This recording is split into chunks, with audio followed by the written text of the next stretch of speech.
네, 안녕하세요. 신박사 인사드렸습니다. 2022년 7월 17일 신박사의 다음 주 전략 시간입니다. 영상 좀 늦게 올라가네요. 예, 자료를 좀 보면서 시간이 금방 이렇게 뛰어버렸는데 주말 날씨는 참 좋았죠. 예, 다들 뭐 나들이도 많이 가셨을 거고 오늘이 제헌절이더라고요. 예, 태극기가 왜 걸려있나 했더니 제헌절이던데요. 하여튼 뭐 지난 금요일날 미국장도 좋게 마감됐죠. 거의 2% 가까이. 예, 뭐 한국 야간 선물도 이제 1% 정도 상승했으니까 월요일날 장세는 좋을 걸로 좀 전망이 되는데 시초가는 또 이제 모르죠. 사우디를 방문했던 바이든 대통령의 성과가 없이 좀 끝나다 보니까 그 부분이 조금 우려되는 부분이고 지금 굉장히 혼재되어 있습니다. 예, 주가 수준은 굉장히 낮은 수준이기 때문에 여기서 더 크게 한번 밀린다 하더라도 튕겨져 올라가는 흐름이 전개될 것 같은데 어쨌든 추세가 전환될 만한 어떤 명분은 아직은 좀 나오지 못하고 있다는 게 좀 아쉬운 부분이긴 하죠. 예, 그런 정도의 어떤 지금 상태에 있다. 약세장 흐름이니까요. 약세장에 기반한 어떤 투자 헤더를 여전히 갖고서 대응해야 된다고 생각합니다. 오늘 제목은 이제 반세계화 안보를 위한 경제로 뭐 바뀌고 있는 내용, 이제 삼성증권 리포팅에 대한 얘기를 좀 많이 드리게 될 것 같은데, 지정학적인 어떤 패러다임의 변화가 지금 30년 만에 벌어지고 있는 상황이죠. 그래서 이 상황을 이제 당연히 시장은 지금 위기로서 받아들이고 있고, 위기가 되고 있죠, 사실. 예, 뭐 물가 상승이라든지 에너지 관련된 이슈가 급속도로 이제 큰 어떤 유럽의 어떤 경기 침체라든지 글로벌적인 어떤 스태그플레이션 가능성을 높이고 있는 부분인데요. 이런 어떤 커다란 패러다임의 변화죠. 이 부분에서 기회 전략은 무엇이 있을까 하는 아이디어를 한번 이야기해보는 시간 같이 가져볼 거고요. 일단 미국장 한번 마감하는 거 들어가 보도록 하죠. 지난 금요일날 미국 시장은 셌습니다. 나스닥이 1.79% 상승. 이 소매 지표 좀 좋게 나왔고 이제 이런 부분이 좀 영향을 미쳤죠. 다우지수가 2%, 그리고 S&P가 1.9% 상승하면서 굉장히 강한 종가가 거의 고가로 마감하는 완전 고가죠. 고가로 마감하는 형태. 막판에 올려 세웠네요, 완전히. S&P도 그렇고. 그래서 이런 흐름이 좀 전개됐고 이게 모르겠습니다. 하여튼 유가가 그 장중에 바이든과 이제 사우디의 어떤 유가 증산 합의 이런 기사들이 막 나왔거든요. 그 기사 때문에 올랐나 모르겠네요. 하여튼 뭐 미국장은 이제 좋았고요. 뭐 그런 부분에서 근데 WTI는 소폭이 좀 올랐습니다. 이 부분들 최근에 이제 환율이 이제 달러 강세가 이제 기조인데 좀 약세로 좀 떨어졌어요. 거기 기반해서 원달러 환율도 조금 이제 하락을 했고요. 천연가스가 최근에 좀 빠졌네요. 뭐 이런 흐름들이 좀 보였다 보시면 될 것 같고 미국 10년물 국채금리는 조금 떨어졌네요.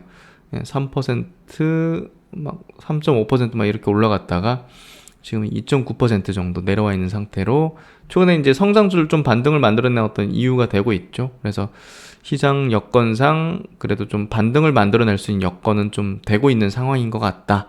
요 정도. 그래서 미국 시장에서 종목들 한번 좀 볼게요. 미국 시장에서 보시면요, 이 헬스케어 업종의 기업들이 굉장히 좋아요. 유나이티드 헬스 그룹 같은 경우 지금 엄청나죠. 지금 시총으로 한 600조? 뭐 우상향의 기조 계속 보여주고 있고, 존슨앤존슨 같은 경우도 고점 권역이 있잖아요. 그렇죠. 일라릴리 같은 경우도 신고가 영역을 계속 써나가고 있어요. 지금 보면 그런 흐름을 보이고 있고, 화이자도 나쁘지 않죠. 뭐 낙폭이 이제 지수보다 이제 강한 것도 아니고, 에브비 같은 경우 역시나 이제 고점 권역에 여전히 있습니다. 머크 신고가 영역을 써나가는 흐름을 계속 이어가고 있죠. 이런 것들 보면 헬스케어 주요 업종의 기업들이 굉장히 좋은 모습을, 뭐 노바티스 같은 기업, 이것도 이제 뭐 고점에서 크게 떨어진 건 아니잖아요. BMS 같은 경우도 고점 권역에 있는 상황이고, 이런 것들이 조금 헬스케어 업종의 이제 기업들이 굉장히 좀 강하다는 어떤 부분으로 좀 볼 수 있는 것 같고, 나스닥으로 넘어가서 뭐 암젠 같은 기업들도 역시나 고점 권역, 사노피 이런 것들도 뭐 크게 고점 대비 떨어진 건 아니잖아요. 이런 것들이 그러니까 IT나 뭐 그런 기업들이 많이 빠졌지, 헬스케어 업종의 주요 이제 시총 상위 기업들 있잖아요. 이런 것들은 안 빠졌어요, 사실. 리제네론 이런 것들. 그러니까 모더나 코로나 특수 겪었던 기업들은 많이 빠졌지만 그 외에 이제 헬스케어 업종의 기업들은 경기 침체 우려에 이제 크게 반응 안 하면서 좋은 거죠. 예, 방어적인 업종이고 꾸준하게 실적 개선되고, 예, 그래서 그런 흐름이었다고 좀 보시면 될 것 같고, 뭐 기술주가 엄청 세게 움직이진 않았습니다. 금요일날, 예, 보시면 반면에 이제 반도체 업종이 좀 셌죠. 그래서 일단 월요일날 반도체 업종이 좀 좋진 않을까? 이런 생각이 좀 드는 시장을 좀 예상해 볼 수 있을 것 같습니다. 오늘 뭐 이슈적인 측면에서 내용들 한번 체크해 드리도록 하죠. 일단은 그 금요일날 7월달 미시간대 소비자 태도 지수가 나왔어요. 우리가 앞으로 이제 소비가 어떻게 될 건지 좀 예상해 볼 수 있는 그런 설문조사라 볼 수 있는데, 7월 미국 소비자들의 경제 신뢰도가 사상 최악의 수준에서 소폭 개선됐다. 그러나 여전히 7월 지수는 기록적으로 낮은 수준을 유지했다. 그래서 제가 볼 때는 지수가 그렇게 좋지는 않은데 시장은 뭐 바닥이란 그런 인식을 했는지, 그리고 인플레이션에는 전망이 좀 완화된 부분들, 12개월 이제 기대 인플레가 5.2% 집계됐는데 전월 5.3% 대비해서 낮아진 거죠. 그래서 향후 5년 기대 인플레도 2.8%로 이제 그 6월달 같은 경우는 3.21%였는데 낮아졌다는 거죠. 그래서 앞으로 좀 낮아지겠지, 이런 식으로 이제 좀 되다 보니까 시장에 대해서, 시장은 조금 좋게 반응한 것 같고요.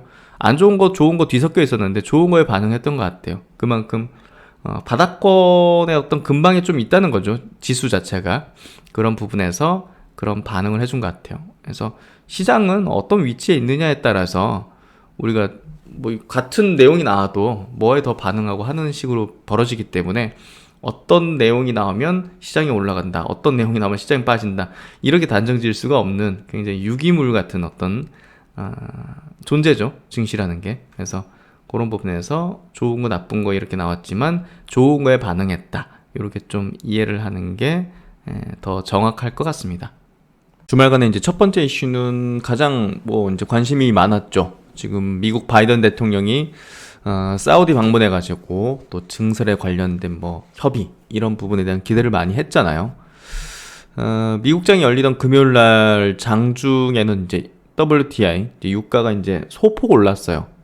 그다지 이제 뭐 큰 합의가 좀 일어나지 않았다는 그런 분위기. 근데 이제 몇몇 기사에서는 또 이제 뭐 합의를 뭐 어느 정도 좀 했다, 뭐 이런 기사도 나오는데, 결국 이제 그 뒤로 결론적으로 이제 사우디의 이제 외무장관이 이제 이렇게 또 발표를 했죠. 그래서 증산 논의는 없었다. 인플레이션은 탄소 중립 정책 탓이다 하면서, 사우디는 증산의 어떤 여력도 이제 없다는 쪽으로 이제 얘기를 했습니다. 그래서 이 부분이 좀 좋은 건 아니죠. 그래서 어쨌든 바이든은 어떤 성과든 합의든 좀 가져왔어야 되는 뭐 상황이었는데, 지금 뭐 중간 선거도 임박해 있는 시점에서 이 뭐 합의가 없는 그런 상태로 온다는 부분은 굉장히 좀 치명적이었을 거라고 생각하는데요. 어쨌든 뭐 좋진 않은 내용으로 좀 마무리가 된 것 같아요. 사우디아라비아 이제 외무부 장관이 조 바이든 미국 대통령 방문 기간 중 원유 증산 논의는 이뤄지지 않았다고 밝혔다. 그래서 외무장관이 직접 이제 기자회견 한 거니까 이거는 뭐 빼도 박도 못하는 내용이겠죠. 이번 정상회담에서 원유 관련 논의는 없었다고 선을 그었다. 뭐 한 거지 그럼 가서? 바이든 대통령은 이날 사우디 제다에서 열린 걸프 협력 회의 정상회의에 참석을 했다. 오펙과 러시아 등 비오펙 주요 산유국들의 협의체인 오펙 플러스, 오펙과 이제 러시아 등의 어떤 플러스죠. 시장 상황을 평가해서 적절한 생산 계획을 수립할 것이라고 덧붙였다. 뭐 아무것도 협의된 게 없다는 거죠. 바이든 대통령의 이번 중동 방문은 글로벌 인플레이션 상황에서 고유가를 잡을 걸프 산유국들의 추가 증산이 필요한 가운데 이뤄진 것이어서 이제 관심을 상당히 모았고, 사우디와 이제 아랍에미리트가 증산 여력이 좀 있는 산유국으로 좀 꼽혀왔는데, 결국은 이제 지금 뭐 유가 폭등, 물가 폭등, 인플레이션의 원인을 서방 주도의 친환경 정책 탓으로 돌렸다는 거죠. 탄소 배출을 줄이려는 비현실적인 에너지 정책은 에너지 가격 상승과 인플레이션을 일으킨다. 실업률을 높이고 심각한 사회 문제로 이어질 것이라고 주장했다. 근데 말에 굉장히 뼈가 있네요. 미국과의 지금 관계가 굉장히 안 좋은 것들이 이제 표현하는 거에서도 이제 드러나는 거잖아요. 너희들이 주도한 그 신재생에너지 중심의 어떤 정책들, 탈탄소 정책은 석유 안 쓰는 거잖아요. 그런 것들이 결국 이제 실업률을 높이고 사회 문제 일으키는 거다. 경제 침체되는 거 너희들 탓이다. 우리한테 와가지고 왜 증설을 해달라고 막 이러냐. 우리 높은 가격 지금 우리 빚도 드리고 좋다. 뭐 이런 얘기 같은데요. 그러면서 사우디는 이미 최대 생산 능력치인 하루 1300만 배럴까지 증상 계획을 발표했으며 이를 넘어서는 추가 생산은 불가능한 상황이다. 그리고 이제 이스라엘과 사우디, 이제 이스라엘과 이제 중동 관계가 안 좋잖아요. 정상화에 대한 구체적인 성과도 나오지 않을 것으로 보인다. 그래서 뭐 여러 가지 어떤 정치적인 내용 같은데요. 뭐 영공 통화 허용 뭐 이런 부분이 뭐 중요할 것 같진 않은데 어쨌든 지금 중요했던 그 석유 증산에 대한 논의는 없었다고 이제 결론이 좀 난 것 같습니다. 그리고 이제 한 기사도 같이 보도록 하죠.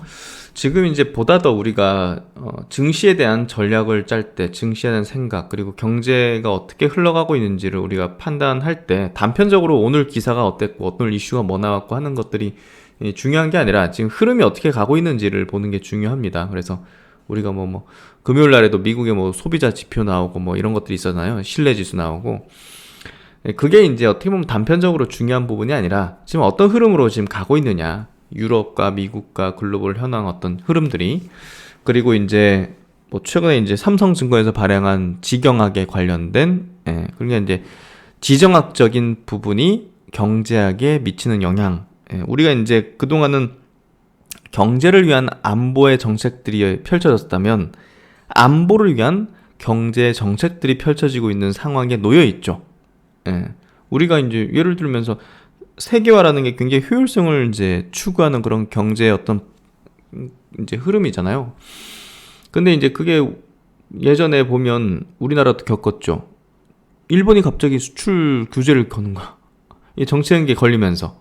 그러니까 이제 우리나라도 뭐 일본한테서 그냥 갖다 쓰는 게 나을 수 있는데 그 국산화하는 식으로 들어가잖아요.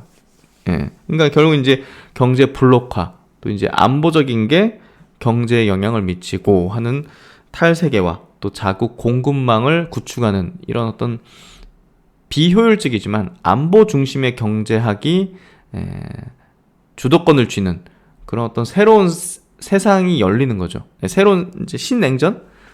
새롭게 이제 그렇게 가는 거죠. 예전에 냉전 시대처럼 새로운 냉전으로 가는 거죠.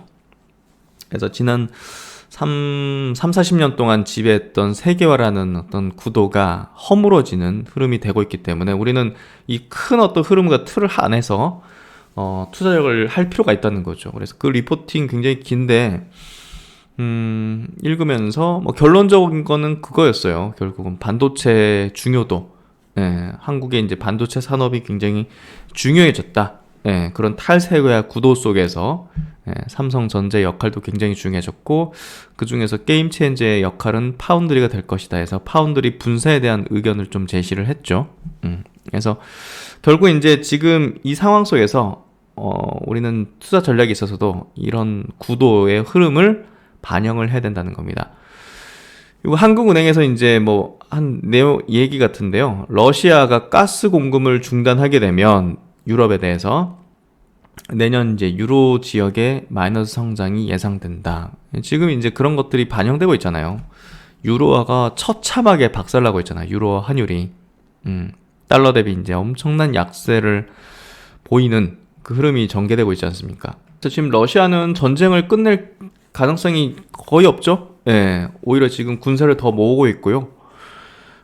이제 시작이라고 이제 발언을 하고 있습니다. 푸틴 대통령이. 그래서 지금 에너지 문제, 그리고 에너지 문제로 인한 이제 글로벌 어떤 경제적인 어떤 이슈 타격은 이게 단실 내에 끝나는 문제가 아니라는 것을 우리가 좀 인식할 필요가 있고요.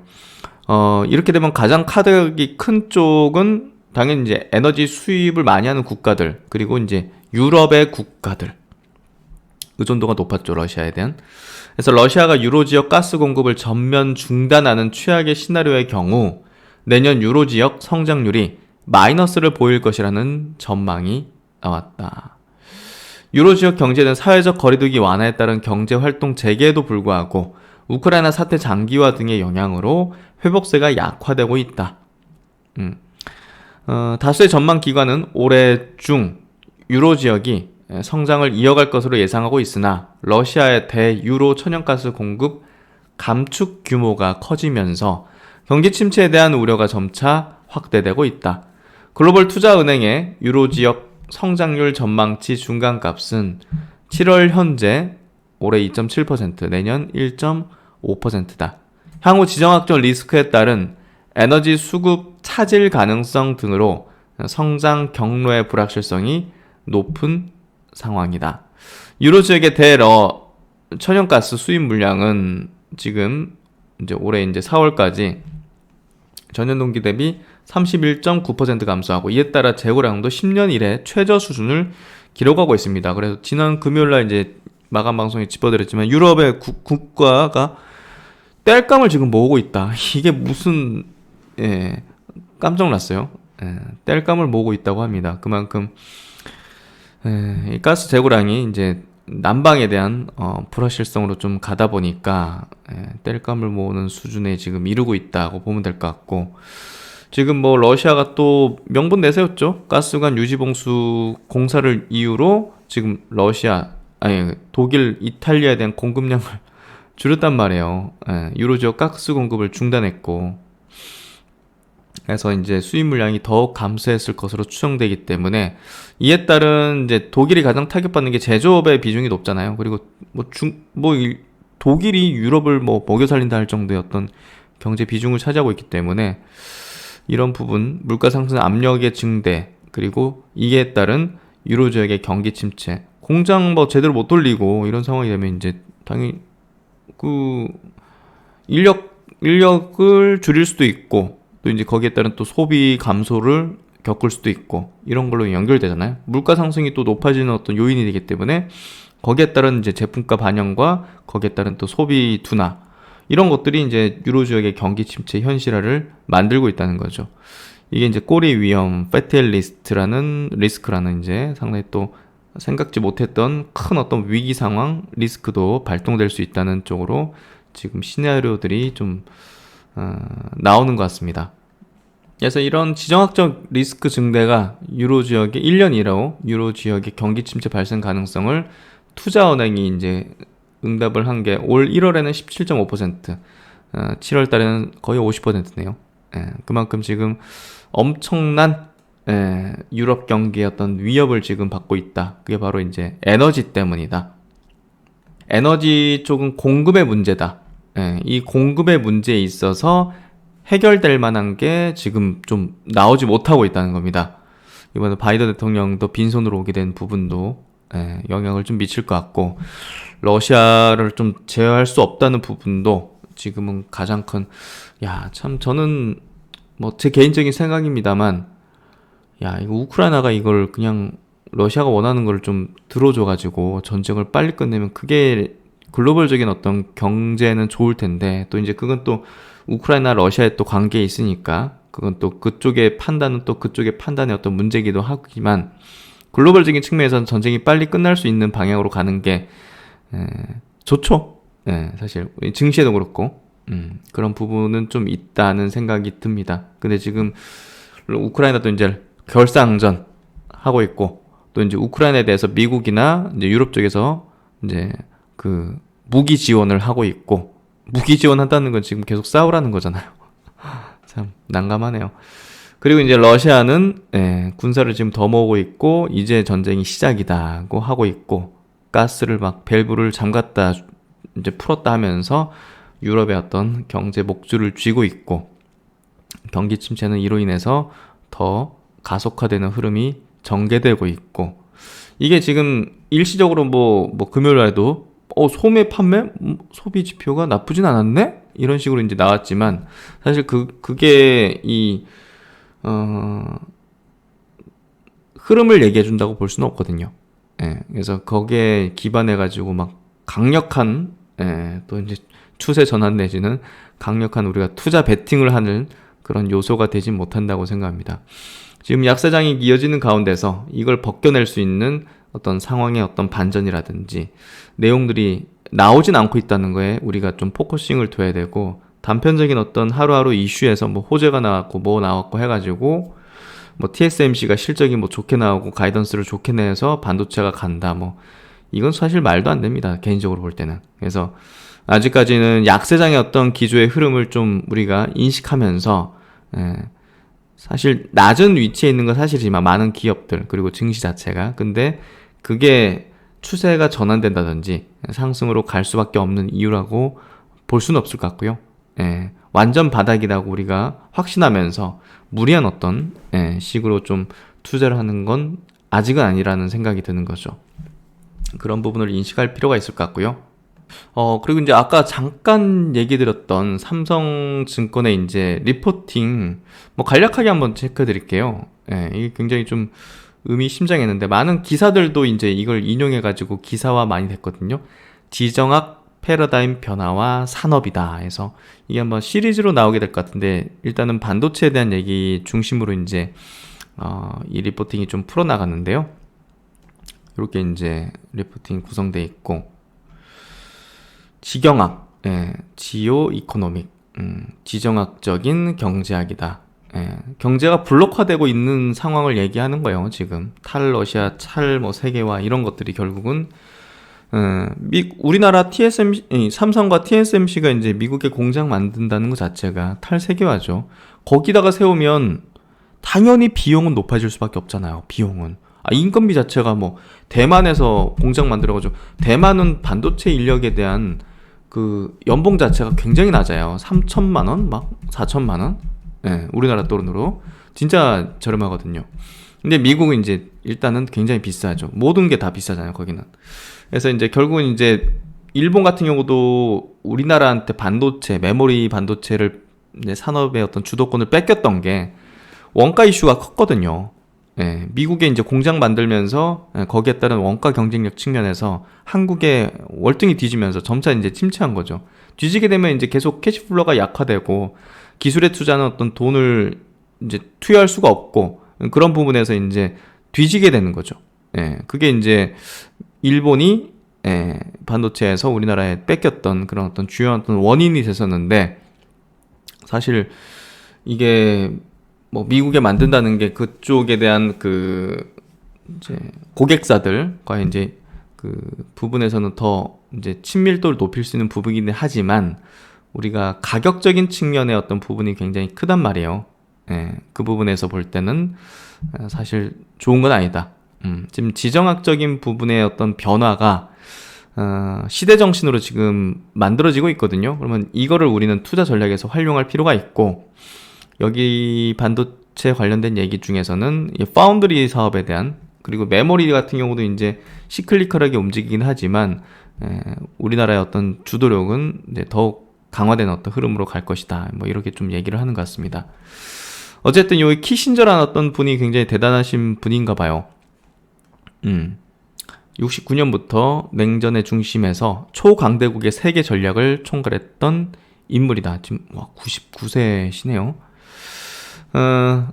지난 5월 7일 날 이분이 이제 뭐 거의 뭐 이 세상의 변화를 다 경험하신 분이고, 또 이제 굉장히 또 이제 두뇌적인 부분, 국가의 두뇌적인 부분을 역임했던 분이기 때문에 굉장히 이분의 발언에 많은 분들이 또 촉각을 곤두세우고 있는데, 5월 7일 이제 한 페스티벌에서 우리는 지금 완전히 새로운 시대에 살고 있다. 보수주의적 정치인으로서 그가 강조한 부분은 기술의 확산에 따른 새로운 무기로부터의 위협이었지만, 여기에는 지난 30여 년간 지속된 평화가 끝나고 있다는 전제가 바탕에 있다는 거죠. 이분 같은 경우 푸틴 그리고 시진핑 주석과도 뭐 거의 매년 수차례 만났다고 하는데요. 이번 우크라이나 전쟁 이후 전 세계가 겪게 될 지정학적 변화에 대해서 경고를 했다는 겁니다. 세계화의 재창조에서 지정학적 변화의 파고를 경제학적으로 직감할 수 있는 대표적인 이슈가 바로 뭡니까? 반세계화입니다. 새로운 종류의 세계화는 바로 효율성이 아니라, 결국 이제 경제를 위한 안보가 아니라, 안보를 위한 경제, 결국 이제 효율성이 아니라 안보에 기반한다는 점을 깨달은 것이라는 거예요. 지금 새로운 세계화는 이 앞으로 펼쳐질. 그래서 세계화의 중단인지 멸종인지보다 재창조의 시각을 전환하고 있다. 물론 이 언론사는 이상론적 낙관론을 더 강조하고 있다. 기업과 정치인의 자제력을 근거로 개방성의 이점을 유지하면서 세계 경제가 더 나은 방향으로 나아갈 수 있다고 주장을 한다. 근데 이제 이 이상론자들의 기대는 사실 지금 현실을 보면 완전 빗나가고 있죠. 사실 코로나와 우크라이나 전쟁을 겪으면서 우리는 무엇의 중요성을 알게 됐습니까? 공급자들의 그 부분이 굉장히 리스키하구나. 우리가 이제 어떤 의존적으로 했다는 게 굉장히 위험하구나. 미국은 다가올 수도 있는 그런 리스크함, 반도체 분야라든지, 그렇죠.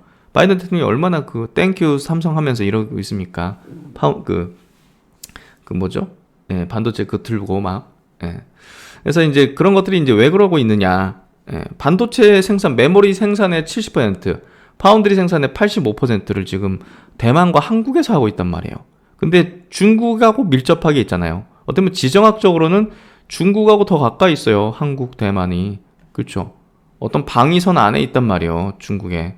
이제 앞으로 우리가 살아나간 데 있어가지고 석유만큼 중요한 게 반도체인데, 석유만큼 중요한 게 그게 지금 중국의 어떤 그 지정학적 위치 안에 이제 있다는 것 자체가 굉장히 이제 우려스러운 거죠. 지금 코로나 통해서 공급망이 얼마나 중요한지, 공급망 통해서 이 물가 불안이 엄청나게 심각해지고 국가적으로도 이제 돌아가지 못하는 이런 상황이 발생한다는 거, 생존의 위협까지, 에너지의 목줄을 쥐고 있는 게 얼마나 이제 유럽 같은 경우는 이제 확실하게 이제 깨닫고 있지 않습니까? 그런 것들이 결국 이제 팬데믹 이후 정책 당국자들이 글로벌 공급망은 효율성보다 안정성이 더 중요하다고 생각을 하게 되는 거죠. 그쵸? 이 부분이 큰 어떤 변화의 흐름을 지금 낳게 하고 있는 거고, 삼성이 꾸역꾸역 거기 미국에다가 파운드리 공장을 만든다고 선언을 하고 있고, 그렇죠? 그런 것들이 이제 결국 향후에 어떤 큰 변화를 낳게 하고 있는 상황이라는 거고, 우리가 이제 이런 것들을 전략상 가져가 볼 수 있는 부분에 있다는 거죠. 그래서 이제 거기다가 또 우크라이나 전쟁은 더 심오한 충격을 주었다. 공격적인 러시아 권위주의 정권에 의존한 공급망의 위험이 분명해졌죠. 밸브를 잠가버리니까 땔감 구하러 다니고 있잖아요, 지금. 중국의 그림자는 더욱더 크게 느껴지고 있다. 이 결과 향후 각국이 가능한 공급망 분야에서 자립 또는 국제적 우위를 가지려는 경쟁은 과열될 수 있다. 그래서 이제 좀 중요한 포인트 한번 짚어보면, 리포팅에서 일단 효율성 중시의 시대는 끝나고, 일단 뭐 세계화가 번성했던 90년, 2008년, 이제 2008년 금융위기까지를 좀 얘기하는데요.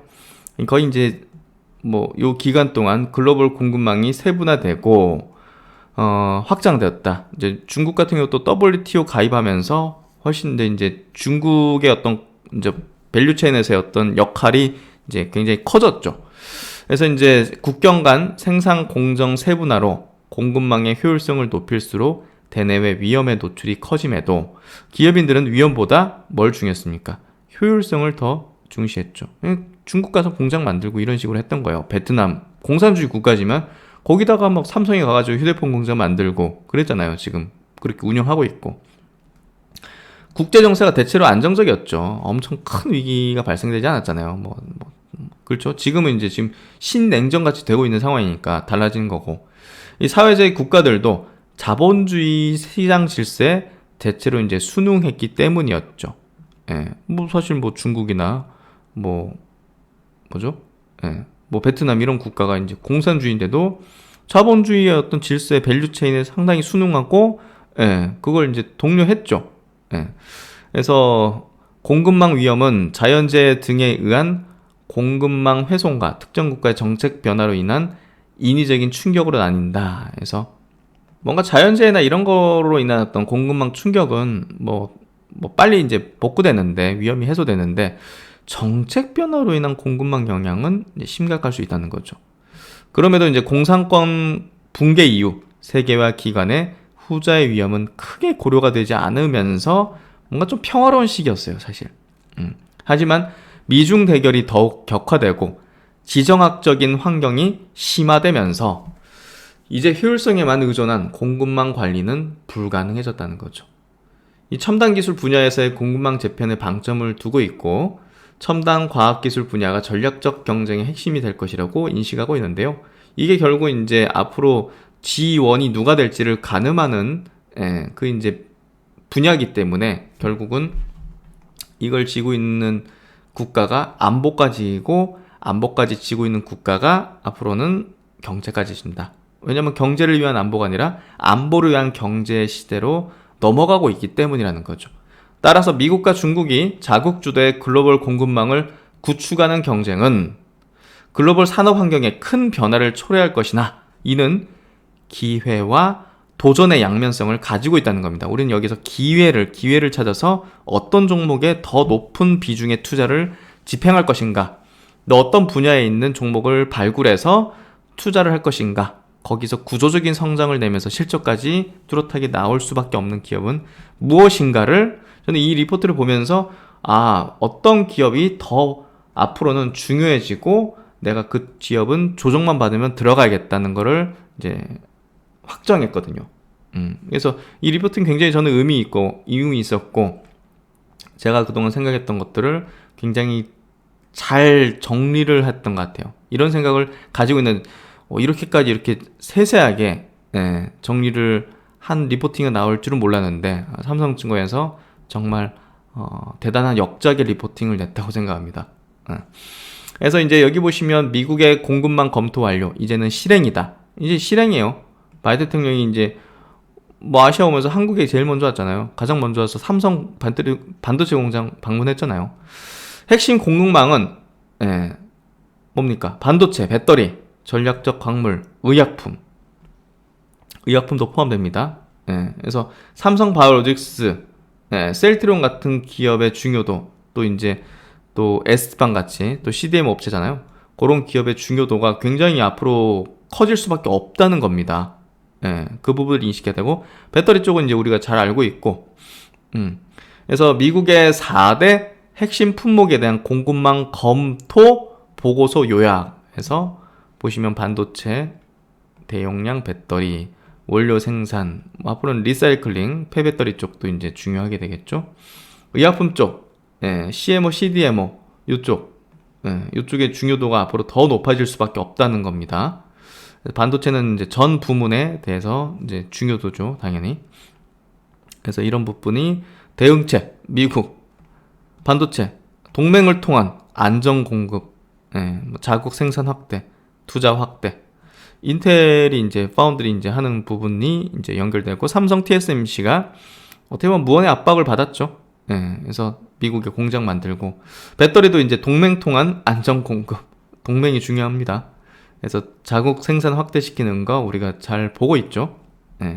3대 국내 배터리 회사가 미국에 공장 만들고, 또 핵심 광물도 이제 동맹 통한 안정 공급, 그리고 의약품도 동맹 통한 안정 공급. 삼성바이오, 셀트리온 같은 기업, 이제 CDMO 전문 기업은 삼성바이오로직스니까 그 기업, 이제 삼성바이오로직스는 이제 미국에서도 굉장히 전략적으로 중요한 기업이 되는 거죠.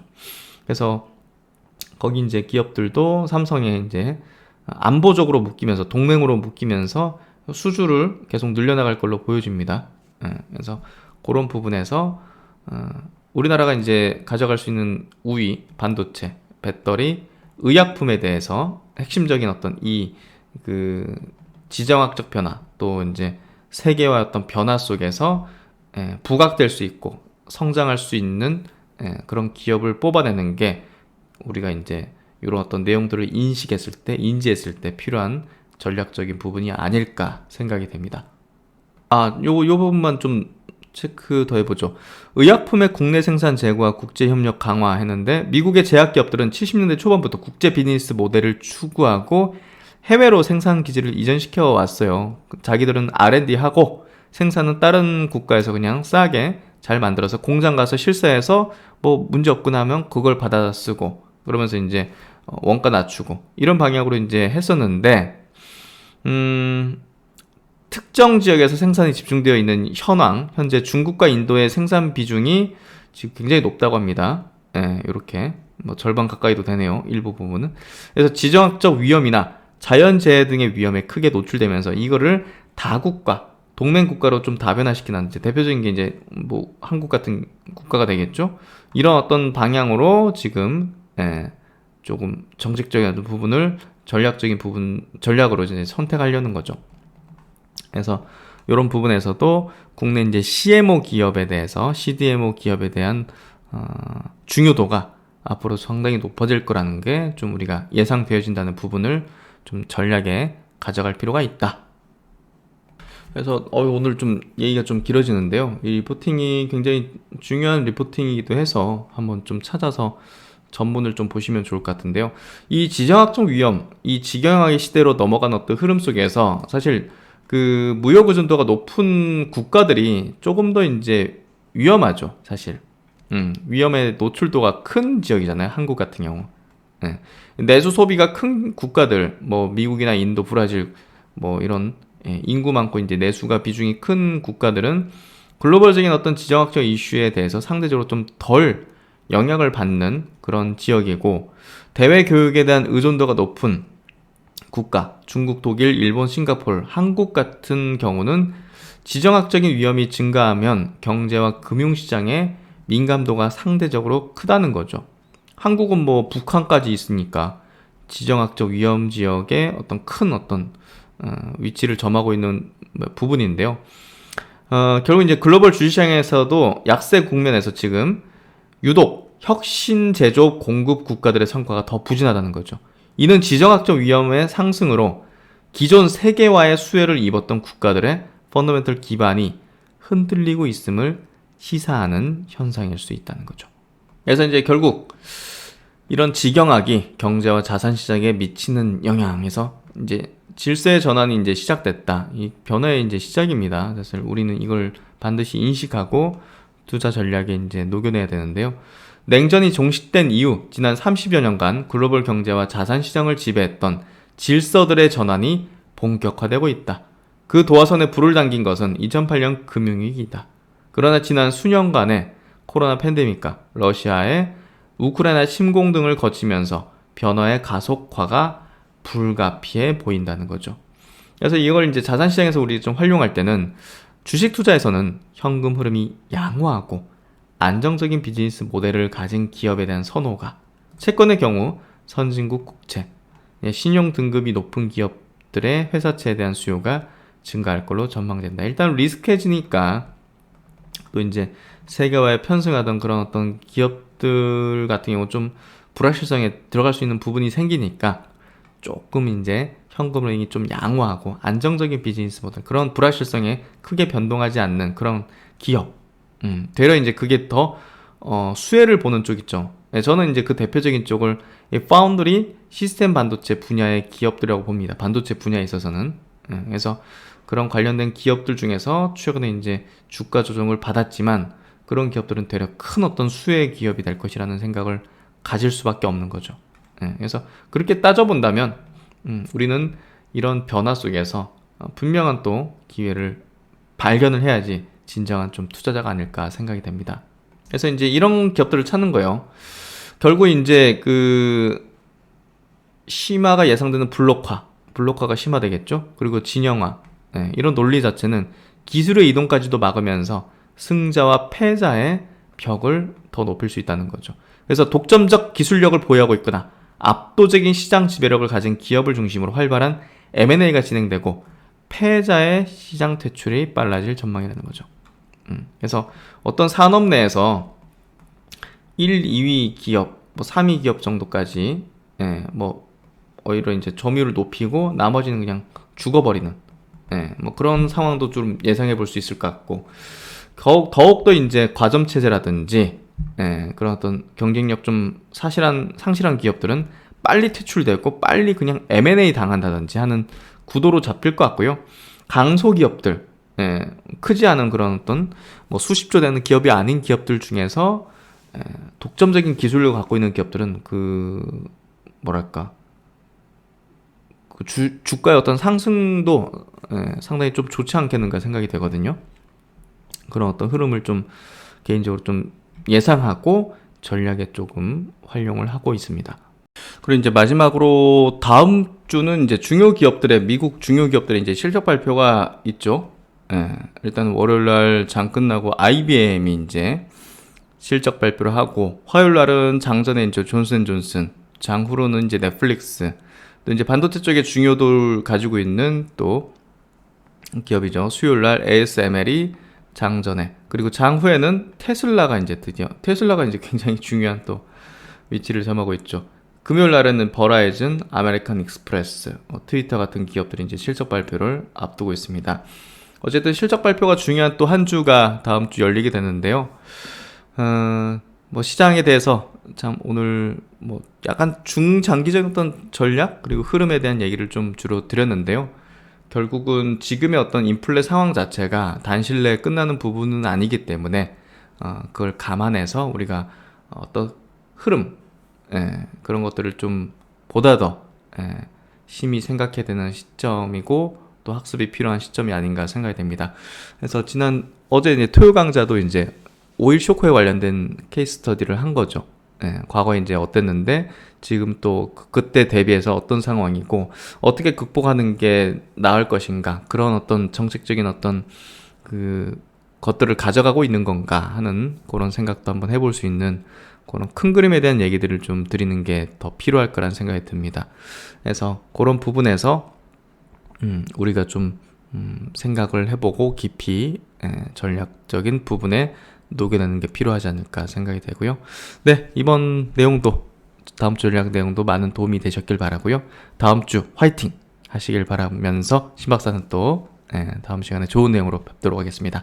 편안한 일요일 마무리 되시고요. 신박사는 다음 주에 뵙도록 하겠습니다. 감사합니다.